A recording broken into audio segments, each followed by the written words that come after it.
大家好，我係至尊轎車阿亮，歡迎嚟到日本旅遊。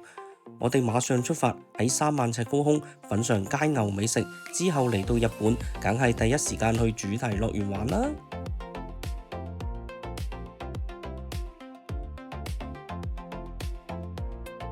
哇哦！了解當地文化特色。3月份係日本櫻花綻放嘅季節，梗係第一時間嚟觀賞咁美麗嘅櫻花啦。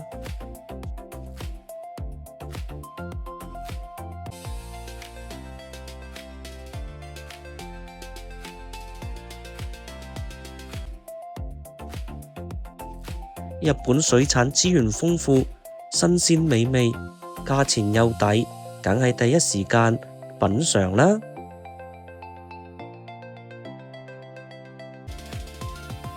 嚟到梅田，當然第一時間登上佢哋嘅標誌性建築藍天大廈，欣賞北區美景啦。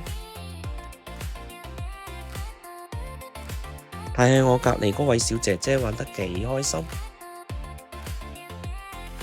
乘坐至尊轎車，為你嘅旅遊生活增加多一份嘅難忘體驗。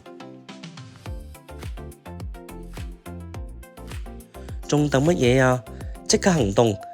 聯絡我哋至尊轎車，為你提供優質旅遊生活。